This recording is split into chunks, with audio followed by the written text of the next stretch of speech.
Sir ನಾನು ಶಶಾಂಕ್ ಅಂತ. ನಾನು ಒಂದು ಶೃಂಗೇರಿಯಿಂದ ಬಂದಿರೋದು. ಮೊದಲನೇದಾಗಿ ನನ್ನ ತಂದೆ ತಾಯಿ ಮೊದಲನೇ ತಂದೆ ತಾಯಿ ದೇವರು, ನನಗೆ ದೇವ್ರ ಸಮಾನ.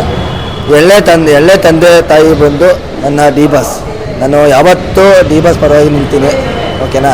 ಇನ್ನೊಂದು ಜನಗಳು ಫ್ಯಾನ್ಸ್ಗಳು ಕಮ್ಮಿ ಆಯ್ತಾರಲ್ಲ, ಟಿ ವಿ ಮಾಧ್ಯಮದಲ್ಲಿ ಒಂದೇ ಮಾತು ನಾನು ಹೇಳೋದು, ಅದು ಎಲ್ಲಿ ಫ್ಯಾನ್ಸ್ಗಳು ಜಾಸ್ತಿ ಕಮ್ಮಿ ಆಗ್ತದೆ ತೋರಿಸ್ಬಿಡಿ ಆಯಿತು. ನಾನು ಇನ್ನು ಮನೆ ಹತ್ರ ಬಂದು ನಾನೇ ಓನರ್ ಆಗ್ತೀನಿ ಟಿ ವಿ ನಗರಲ್ಲ, ಓಕೆನಾ.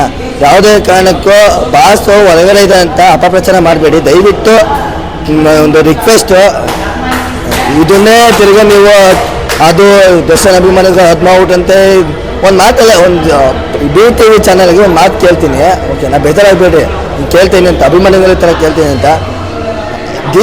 ಡಿ ಡ್ಯಾಶ್ ಅದನ್ನ ತುಂಬಿಸಿದ್ರೆ ನೀವು ಏನಾಗುತ್ತೆ ಗೊತ್ತಾ, ನೀವು ಒಂದು ಹೆಣ್ಣು ಮಗು ಆ್ಯಂಕರ್ ಆಗಿ ಕರೆಕ್ಟಾಗಿ ಸ್ಟುಡಿಯೋದಲ್ಲಿ ಮಾತಾಡಬೇಕಲ್ವಾ.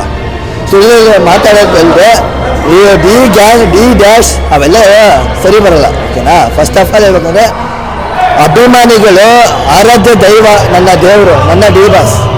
ಮೊದಲನೇ ತಂದೆ ಅಂದರೆ ನಮ್ಮ ಅಪ್ಪ ಅಮ್ಮ, ಮೊದಲನೇ ದೇವರು ನಮ್ಮ ಅಪ್ಪ ಅಮ್ಮ. ಎರಡನೇ ದೇವರು ಅಂದರೆ ನನ್ನ ಡಿ ಬಾಸ್.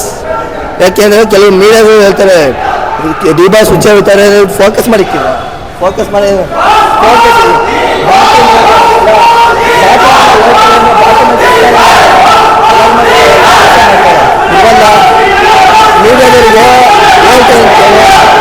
ಮೀಡಿಯಾದವ್ರಿಗೆ ಹೇಳ್ತೀನಿ ಕೇಳಿ, ತೋರಿಸ್ತೀರಾ ಕರೆಕ್ಟಾಗಿ ತೋರಿಸಿ ಅಲ್ವಾ, ಚಾನಲ್ನ ಕ್ಲೋಸ್ ಮಾಡುತ್ತೆ ಇದ್ಬಿಡಿ, ಓಕೆನಾ.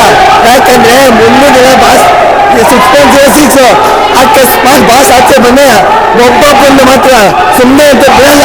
ಇದು ಜೈ ಡಿ ಬಾಸ್.